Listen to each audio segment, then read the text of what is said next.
Sveiki visi, čia tokį įdomų visai skaitalą radau, kad 2019 metais Arizonos universiteto mokslininkai klinikinės mirties būsenoje esantį širdies audinį veikė 660 nanometro raudonos šviesos spinduliais.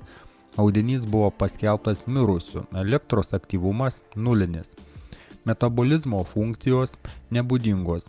ATP gamyba sustabdyta, visiška ląstelių mirtis.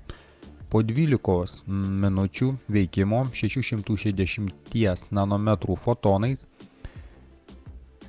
mitokondrijos vėl pradėjo veikti, vėl prasidėjo ATP gamyba, sugrįžo elektriniai signalai, raumenų skaidulos pradėjo susitraukti. Audinys atsigavo. Tai nėra metafora, tai nėra retorinė figūra. Tai užfiksuotas, nufilmuotas ir moksliškai įvertintas ląstelių atgimimas. Negyvos ląstelės, paveiktos raudonos šviesos, atsigavo. Kodėl tai viską keičia? Šiuolaikinė medicina remiasi viena pagrindinė prielaida. Kai audinys miršta, jo atgaivinti neįmanoma. Ši prielaida yra neteisinga. Tikroji mirties reikšmė ląstelių lygmenyje yra tokia. Mitochondrijos nustojo gaminti ATP. Be ATP visi ląstelių procesai sustoja. Ląstelė paskelbiama mirusia. Tačiau mitochondrijos nėra sunaikintos. Jos yra neaktyvios. O 660 nanometrų fotonai būtent tokio bangos ilgio spindulius absorbuoja citochromo C oksidazė. Gali jas vėl paleisti. Tai panašu į mirusio automobilio akumuliatoriaus paleidimą. Variklis nėra sugadintas, jam tiesiog reikia kibirkšties. Raudona šviesa ir yra ta kibirkštis. Ką tai reiškia jūsų atžvilgiu? Ląstelės veikiančios 80% pajėgumu, ląstelės veikiančios 50% pajėgumu, 20% pajėgumu, ląstelės, kurios iš esmės nustojo veikti. Jos dar nėra mirusios, jos miršta lėtai, kiekvieną dieną vis daugiau jų peržengia ribą. Rėmimas.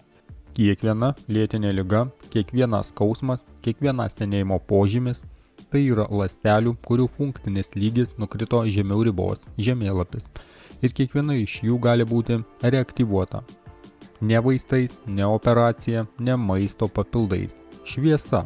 Medbed namų terapijos kilimėlis visam jūsų kūnui skleidžia 660 nanometrų plus 850 plus PEMF spindulius. Daugiau nei 300 medicininės klasės šviesos diodų visą kūną apimantis poveikis 20 minučių. Jūs negydote simptomų, jūs atgaivinate ląsteles, kurias jūsų kūnas jau buvo pasmerkęs. Tai ne terapija, tai atgaivinimo protokolas. Na ir vėl, draugai, figūruoja ta medbed, ta medicininė lova. Na, apie lovas čia gal ir nebekalbėkime, o šiaip tyrimas tikrai įdomus. Esu tikras, jog mokslas galėtų pasiekti tikrai daug daugiau, jei nebūtų po farmacijos padu.